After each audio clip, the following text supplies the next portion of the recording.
Welcome to the New Wealth Wave podcast hosted by Dr. Joaquin Wallace. We're diving deep into the intricate layers of the 7-stage generational wealth model to offer invaluable insights on legacy building, wealth accumulation and preservation, and financial growth across generations. I'm Dr. Joaquin Wallace, and this is the New Wealth Wave podcast. Hey, future wealth builders. This is Dr. Joaquin Wallace, and thank you for joining me this afternoon on the New Wealth Wave podcast. Today, we are on stage one of the generational wealth model, which we're going to focus on the internal and external ecosystem. And to help me with that will be Tiffany Grant. Now, if this is your first time tapping into the show, you know that this podcast focuses on the 7-step generational wealth model. If you are following us on your favorite podcast platform, just click into the link, and then you can download a copy as well and follow along. We're going to start with stage one. Stage one is the internal and external ecosystem. Stage two is your financial genetic code, which features both your financial anxiety as well as trauma. Stage three is financial healing, reprogramming your financial genetic code. Stage four is financial edification, which features financial literacy and inclusion. Stage 5 is financial well-being. That's what we're all trying to have. Stage 6 is generational knowledge, which we talk about planning as well as transferring wealth. We're creating those financial footprints. And stage 7 is generational wealth. And again, to help me along with navigating through this model, I have our guest is Tiffany Grant, MBA, owner of Money Talk with Tiff. Tiffany is also a fellow podcaster, blogger, and most importantly, an advocate for financial literacy, targeting both community constituents and stakeholders. In addition, she is also an accredited financial counselor. So, Tiffany, this is an opportunity. I may have missed something. I'm going to give you the floor if you can add anything, if you want to add anything for our listeners. Yeah, you did a wonderful job. I'm happy to be here. Money Talk with Tiff is a financial education platform, and that's what I focus on mainly. But based on our conversation today, you'll see that it stems more than just education. Yeah, absolutely. And again, although we are targeting stage one, Tiffany has the skill set to actually tap into stage 4 as well, financial edification. We have enough time. We'll kind of dive into a couple of questions as well. So before we get into the heavy lifting, I always ask all of our guests on the show, tell us a fun fact about yourself. Yeah, so fun fact is, I'll give you 2 bonus. So I'm a gamer, so I love playing video games. And also I love shooting guns. I used to train for target competitions a little bit ago, but that's one of my hobbies that people are kind of shocked about because I look so, quiet and innocent, but I love guns. It's a hobby of mine, and I am fully licensed. Okay, well, that's good to know. So you had a chance to review the model. What was your initial thoughts? I thought this really summarized everything that I have been living, breathing, and thinking for a while. And just to see it in this format was really helpful, even for me, because, I talk about all these different things, but seeing it laid out in the way that you put it was really helpful. So is it something that you think that you can use with your clients going forward? Absolutely. Absolutely. And actually, this is great for clients because it gives them a visualization of where they are and where we're trying to go with everything.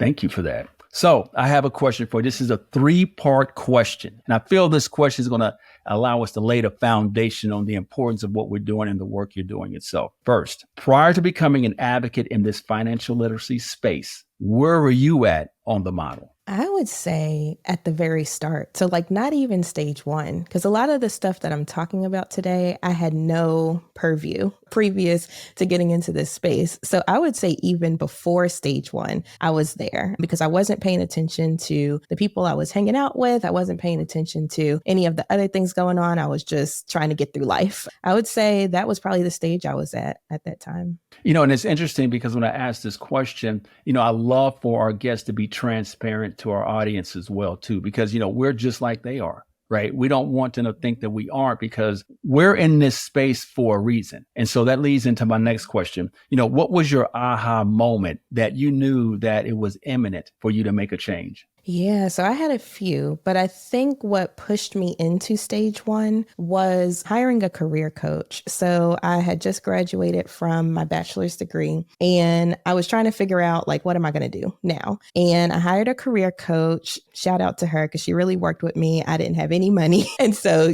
she worked out a plan, but one thing that she pointed out in one of our very first meetings, she made me write out my circle of five. So she said, who are the five people that you talk to the most, spend the most time with? So I wrote all of them out. Then she had me write down, okay, how much do these people make? What do you think? Even if you don't know. So I wrote that out. Then she asked me, where are you trying to be financially? Like, what's a good salary number?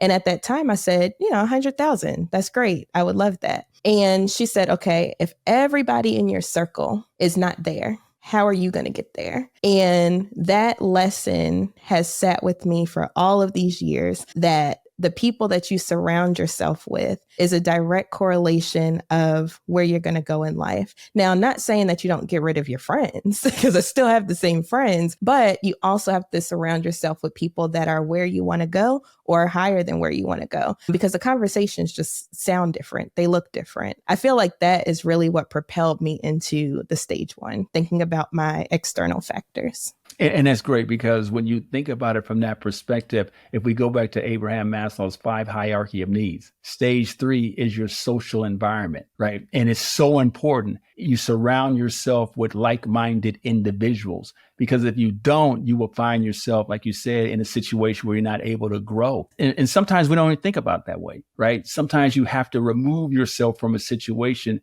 and you have to get comfortable with being uncomfortable, right?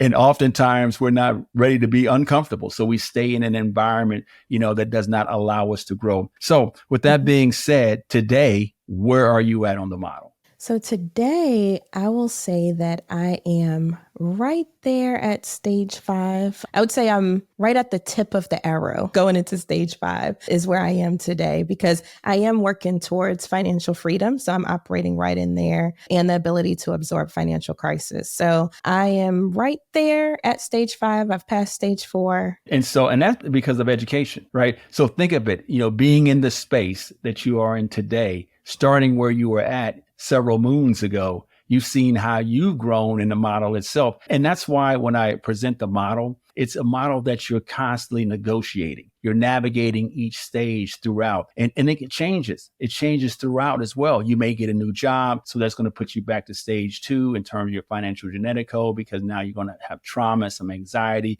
and you're going to go back to stage 1, looking at your internal, external ecosystem. So all of those things do come into play. And until you pretty much expire in life, basically, you're going to be on the model throughout, right? You want to get to stage 5, as you mentioned, in terms of that soft landing, right? That financial well-being. And then you move to stage 6, creating those financial footprints. So with that being said, where do you find many of your clients on the model? Okay, so clients are usually at stage 2, where they're dealing with financial trauma and financial anxiety. Just to give you an example, I just met with a client the other day, and she's like, just looking at these numbers is giving me so much anxiety. Like, just having to face, what's going on is a lot for me. And so, just talking them through and walking them through, okay, let's take a breath, we'll work through this, things like that. But usually they're about stage 2 when they first come to me. I have some clients that may be at stage 4, where they just need the educational piece. So maybe they already have the job, they're cool with their, how things are operating, but maybe they don't know how to fully utilize their 401k or something like that. They might be at like a stage 4 where they're looking for the literacy, but most is at stage 2. When I meet with clients as well, one of the things that I emphasize is that financial inclusion is so important, right? And you mentioned in terms of the 401k, qualified plans, insurances, things of that nature, they don't take advantage of passive income, investments, and things of that nature. So important, because if you're not able to get your arms around stage 4, stage 5 is going to be a challenge, right? And we all want to get to that financial well-being. But again, you have that financial edification that speaks on literacy, which you spoke about as well, which is so important: budgeting, saving, credit. You have to be able to get on the field to play the game. I constantly mention that as well. And then you have the inclusion piece that we constantly do not take advantage of, because that goes back to our stage 1 in our stage 2, things that we've inherently learned. I say that there's willed upon us, and that we take that baggage all the way through, and we're not able to meet with someone like yourself. Therefore, no financial healing takes place. So we can't reprogram your financial genetic code to get you to move through that product itself, through the model itself. So that's so important. Thanks for bringing that up. So there's a significant emphasis on individuals and a lot of the personal finance advice and information floating around. But that's only one piece of the puzzle. That's what we spoke about. What other things contribute to how someone interacts and behaves regarding money? There's a lot that goes into how we interact with money on a daily basis. And a lot of it, and this is what I tell my clients, is emotional. A lot of it is things that we have been exposed to or experienced or things of that nature. And to make it easier for the audience to follow, I'm going to use the socio-ecological model. So that model says, okay, the individual is at the center. But then after the individual, there's relationships. Then after that, there's organizations. Then after that, there's communities. After that, policy. And after that, society. So all of these different things play into how the individual operates. And I feel like those things aren't talked about as much in the personal finance community. We're really focused on, okay, what can the person do? Okay, why don't you open a savings account? Why don't you open a bank account? Why don't you do this? Why don't you do that? And not really looking at the full picture that goes into everything. I mean, that's a great answer to the question, kind of tying into that. Within the marginalized communities, what do you think is the contributing factor to that lack of knowledge and information? So much. So when we're looking at marginalized communities, right? So let me give you a quick example that most people can probably follow. I'm online and I create financial education online. I have the blog, I have the podcast, I have all these things, and the information is readily out there, right? But what about people that don't have access to the internet? What about people that don't have access to a computer or a phone or anything to gather this information? And so it's easy to say, oh, well, the information's out there, but how accessible is this information? Because not everybody has the same privileges that we have, right? And so that's one example of how things don't get disseminated all the way. Another example is, if you read, like, for instance, The Color of Law, there's been so much historical policies and things that have worked against marginalized communities for so long that the trust in these systems is out the window. There's so many people that are unbanked or underbanked because they don't want to deal with the banking system. And I don't blame them. There's so much that plays into how marginalized communities kind of are in the situations that they are in right now. And it's not just, just pull yourself up by the bootstraps and, go do this and do that or whatever. There's other forces at play that also need to be addressed. And it's not just the individual. I truly prescribe to what you're saying. There's so much information that's out there. There's a lot of books that are out there. I mean, you want to talk about financial therapy. I mean, that's a big thing now. Everyone's talking about that. There's tons of books out there. But the problem is these books that are out there, I don't believe they're really directed towards those communities. And so it's hard to find yourself reading those books that are out there because they're kind of over your head, so to speak. They're not speaking to you. Yes, they're out there, but we're not reading them. We talked about the information with social media and things of that nature. Then you have social media, and you have Instagram, you have these financial influencers, if you will. They're talking, and we're going to get to this, another question down here, but there's a lot of information that's out there, but it's half truth. But we're so starving for information. Hey, it must be good because they're on the internet talking about it, right? But for the most part, it's half truths. So Tiffany, we talked about the internal and external ecosystem, the factors that are involved externally, and you mentioned some of those. But let's talk about learned helplessness. And I'll just give you a definition of it. Learned helplessness is a psychological concept that occurs when an individual stops trying to change their situation, even though they can. And I know you run into this sometimes. I had learned helplessness. You talked about, where were you at prior to you being in this space right now? So we all came through some sort of learned helplessness. What's your thoughts upon that? Yeah, I mean, it happens to a lot of people and myself included. So to give you an example, we can just get really comfortable And when I say comfortable, I'm looking at, for instance, government programs, right? When we look at Roosevelt's New Deal, when it first came out and when he started, the public assistance, all of that stuff, it perpetuated through the generations. So like I even have friends where their grandma was on, government assistance. Their mom was on government assistance. Now they're on government assistance. They don't have to be, but they choose to be because that's what they know. And even in my situation, I was on Medicaid for a long time. I was on food stamps for a long time. And it does get comfortable because, you have these things readily available for you, but it takes an internal switch to go off. Like for me, it was like, I really don't want them in my business all the time, because you always have to, report different things, your income, all this stuff. And I'm like, I don't feel like going through this process. I can't wait until I can get off of this. And so that was like the mindset flip that I had personally, where, it was comfortable. And it kind of, quote unquote, enabled me to stay in the situation where I was. But I was like, I want more for myself. I want better for myself. And I've even seen it also when I had another company where I hired contractors and employees.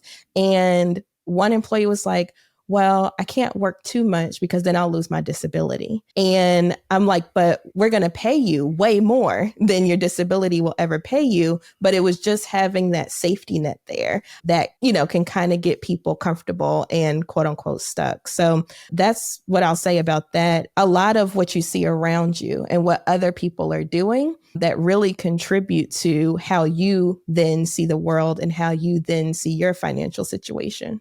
And it goes back to stage one, the internal and external ecosystem. Like I said, this is generationally willed upon us. I mentioned that our first financial fiduciaries were your mom, your dad, your auntie, grandma, friend, cousin, a neighbor across the street, right? Those are the individuals that provided us financial direction, good, bad, or indifferent, but that's kind of what we pulled the information from. And I want to finish up the point you talked about in regards to government subsidy. The program that I had, a welfare to work program, Project Transition, early in the 1990s. My dissertation was basically dealing with welfare to work, created a program and created an idea to provide work for those individuals that are on the system. And in my dissertation, what I talked about was that the welfare check became the surrogate father of the home. It kind of talks about what you said in terms of being comfortable. Right. And I referenced my entire dissertation on the movie Claudine. I don't know if you had a chance to ever watch Claudine, but with Diane Carroll, like you said, they're in your business. They kind of know what's going on. They can monitor everything, things of that nature, and we become comfortable. And within the dissertation, I also said that welfare was one of the most destructive forces in the African American community. And it's by design, it's by design. And that's the thing that really breaks my heart. Because don't get me wrong, I'm all for benefits and using them when you need them and making sure that, you use them, they're out there. But like you said, it can become the surrogate father because, to give you an example, if there were two parents in the household and we had the same amount of kids, you might not qualify for food stamps, but I am because I'm a single mom, and so it incentivized being a single mom or a single parent versus having two parents in the household because, you'll be able to get more benefits or even qualify for benefits to begin with. So, yeah. Future wealth builders. I mean, we are on a whole different level. Tiffany, we're moving in uncharted waters here, but this is great conversation that we're having. We're talking about some things that I'm very passionate about. So, how do societal and cultural norms influence our spending habits? Let's just look at the Black community as a whole, okay? Now, there's a lot of narrative out there like, oh, Black people don't have wealth and, this, that, and the other. But in all actuality, Black wealth is equal to, if not more than now, Canada's whole GDP, So we have money as a collective. We have wealth as a collective. Where we spend our money is usually not within our communities. It's usually not within ourselves. It's usually passing our wealth on to other people, and they know that. Right. That's why you see so much stuff marketed and targeted towards us is because they know that we have money.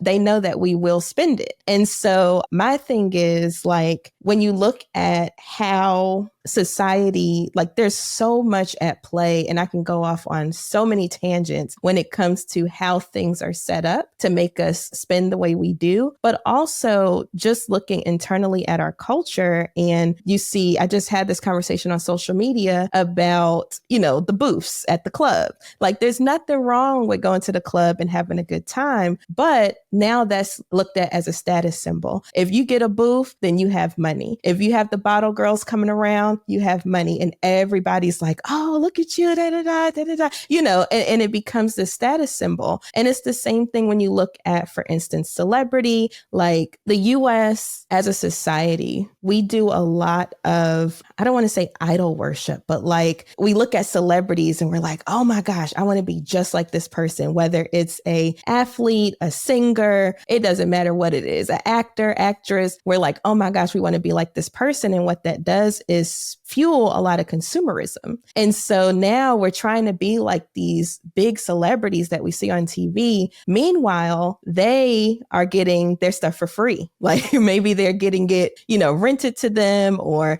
the company said, oh, wear this on the red carpet so we can get more publicity or whatever. And we're trying to play catch up with them when they're not even buying it themselves. And so as a society, we have a lot of consumerism in the US for sure. And that plays a part in how we interact with our money as well. That's a great point, because when you look at stage one, external ecosystem, I refer to Maslow's 5 hierarchy of needs. We talked about that earlier. Step 3 is social, right? Step 4 is self-esteem. And step 5 is self-actualization. And oftentimes and not, we are taught by design to pursue the money. And I say that, rich is transactional. There's a lot of individuals that we know that became rich, and next thing you know, they don't have anything, right? Because rich is transactional. You never find wealthy people mentioning the word rich. They're constantly talking about legacy. They're constantly talking about transferring wealth. And that's the difference between the two, because while we're chasing the dollar, as I always say, we have songs that's basically say, get rich or die trying, right? We have songs that specifically emphasize chasing the dollar. And again, rich is transactional. And until we can kind of shift that mindset and think of it, no, we have to build generational wealth. Now, the problem is, as we mentioned earlier, there's a lot of financial influencers that are out there that are speaking about generational wealth, but they're missing so many pieces. It's do this and become wealthy,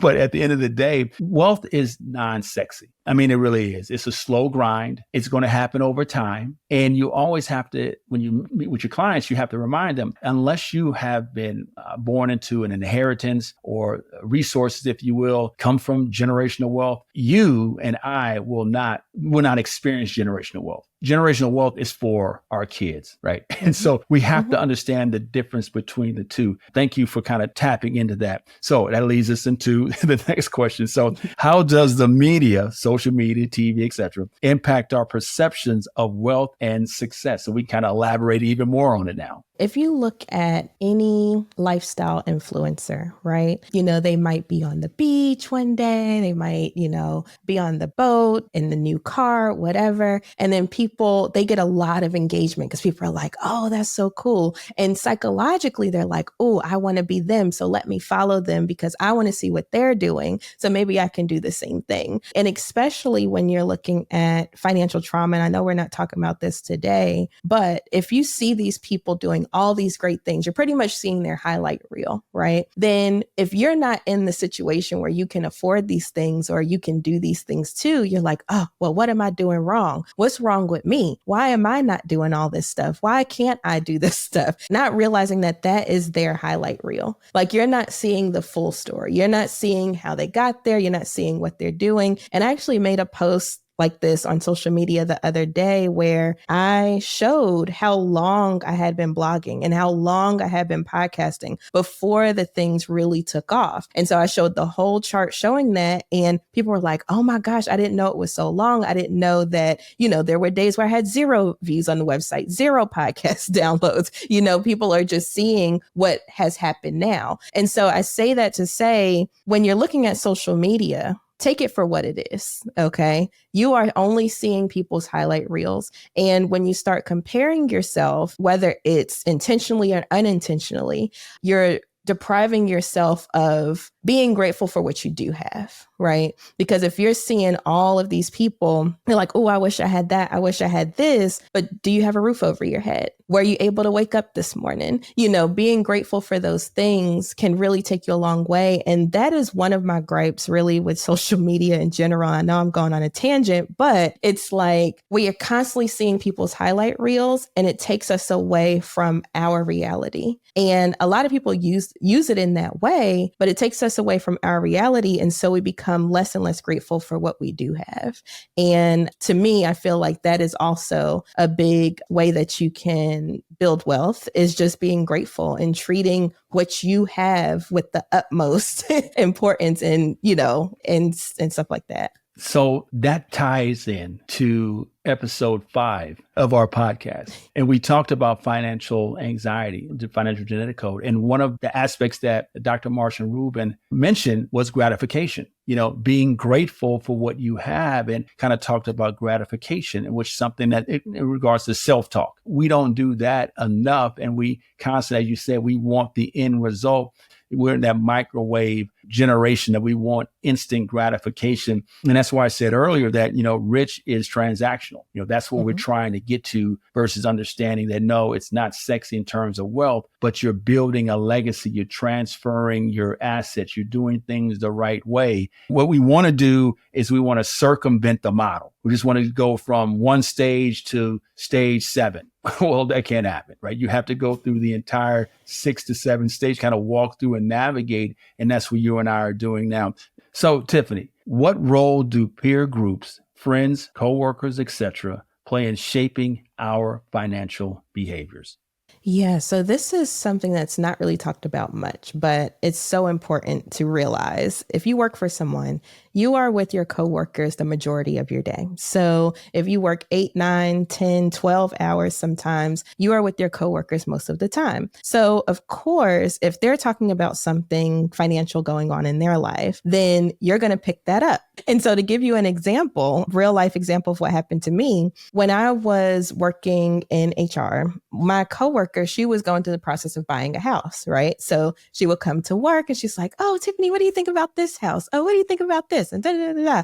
And so I was helping her through the process and I felt so invested in the process. And at the time I was renting. And so I said, you know what? I wonder if I buy a house, like, what does that look like for me? And so I ended up, using her same team and getting my house and things like that. But it all stemmed from that conversation. Now that's a good example of how this can play out, but there are also not so good examples. And let's say, for instance, your coworker just came back from their trip in Jamaica and they're like, oh, look at my pictures. Look at what we did and this, that, and the other, blah, blah, blah. And you're like, oh, like, I really want to do that too. Now, you're not seeing if they had to sacrifice something for that. You're not seeing if they just put it all on Afterpay. You're not seeing if they had to deplete their savings for it. You're not seeing if they were able to save up and pay for cash. Like, you're not seeing any of that. But now that's a goal that you have. I say that to say, going back to the original point where I looked at my circle of 5, the people that you surround yourself can really have impact, whether it be good or bad, on your finances, because these are the people that you're spending the most time with. And you might be saying, well, my coworkers are not my friends, but guess what? You spend a lot of time with them. And so that still needs to be taken into consideration. It doesn't necessarily have to be your friends. It could just be people that you spend a lot of time with. And that impacts how we view our money. Give you another example. If someone's like, oh, I don't make enough, and you know that they're making, let's say, $50,000. Meanwhile, you're making, let's say, 40, and you're like, well, what do they mean they don't make enough? And so it becomes that thing where, you try not to compare yourself, but as humans, this is something that we just do innately, even if we try not to. And so we may be looking at that and trying to make our finances look the same way as someone else's, when really personal finance is very personal. And so I'll get off my soapbox, but I have to do it now. I have to do it. We're going to talk about stage 4. We're going to move from 1. We're going to tap into 4. Future wealth builders, bear with me, because Tiffany, she's forcing me to talk about stage 4. So here's the question for you. So you mentioned the fact that, you have individuals working in the position you had before. People will say, hey, I don't make enough money. But we know that may not be the case. In your estimation, how many people actually prescribe to a budget? I would say maybe 80%. And that might be generous too. And I might be biased because people usually come to me because they want to, get on budgeting and things. But I would say probably 85% being generous of people out there probably do some form of budgeting, because budgeting could look so very different to many people. I just had a client the other day where their budgeting looks like buckets. They just like to put different amounts of money in different accounts so they know exactly how to spend it or what have you. Some people, they just jot down, okay, I know I make this much. Okay, I know these are my expenses, and they might have pen and paper. Some people use Excel. Some people use apps. So it looks very different for many people, but I would say probably about 85%. And you're being uber generous. I'm very generous. The people that I can run into is definitely not at 80%. But, one of the things that, I want to talk about in regards to budgeting. So, one area, we're talking about budgeting. And when I meet with clients, I ask them a couple of questions. One question I ask, do you know what disposable income is? And then I say, do you know what discretionary is? And I would say, for the most part, they say no. I say, okay, that's fine. So now let's look at your physiological needs, right? So let's look at that: food, water, shelter, things you have to have. And I asked them, I say, if you have an idea of what your disposable income is and what discretionary is your wants, it would help you in regards to budgeting. So you have the traditional, right? The 50-30-20 rule that you can use that, but it's different, right? It's different. I walked them through some exercises, but one of the most difficult aspects that I find, and you can support me on this, I find that the most difficult aspect for people saving is the concept of paying themselves first. The floor is yours. Go for it. What do you think about that? I know you saw, as soon as that question hit, I said, oof, because that's one thing that even I struggled with for a long time. But my grandpa told me, Tiffany, always pay yourself first. He's like, the bills, they'll get their money, but you always pay yourself first.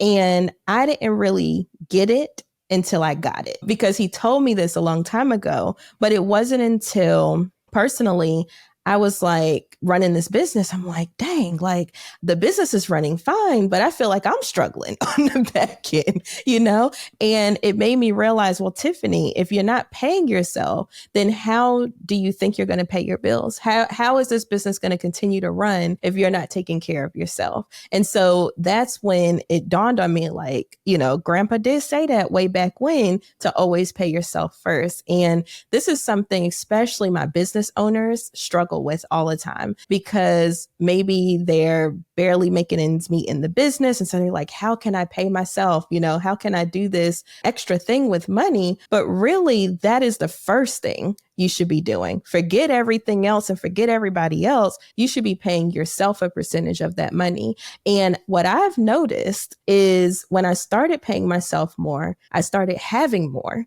And it's weird how that works, but I noticed that when I started paying myself first, then I started attracting more money to me in my business. And so that's something that I always tell people: make sure you're paying yourself. And even if you don't have a business, paying yourself can look like making sure that you have your 401k deductions, or making sure that, you automatically have some going to savings, or whatever it is that you have access to. Make sure that you're at least taking something. And I tell people, you don't have to do a tremendous amount either.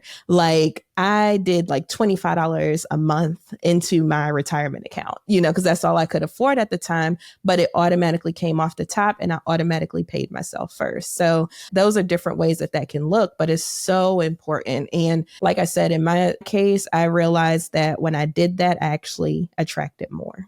Noble concept, right? Pay yourself first, you attract more money, right? Another question I ask clients: tell me your most critical asset. And I'm not being generous here. I would say north of 90% will give me a physical asset. And I say, no, you're your most critical asset.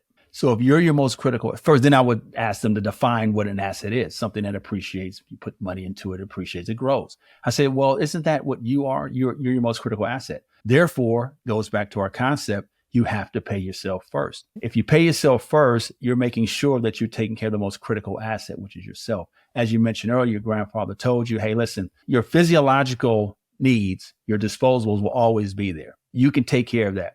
Your wants is where you have to negotiate that. You have to figure out, what's my wants, social. And I always say, hey, listen, safety, social, self-esteem, self-actualization, right? Those are your four most critical costs that you're going to make, right? We're going to pay for safety. We have to have it. But social, you hanging out with your friends, that's a big cost. Self-esteem, clothes, the things that you buy, those are your wants. That's a big cost. And self-actualization, how you see yourself, is the biggest cost. That's where you have to negotiate and understand the difference between the two, between disposable and discretionary. But it goes back to stage one of our internal and external ecosystem, right? Because this is what we were taught. This is what we've seen. The external environment, this is what we see.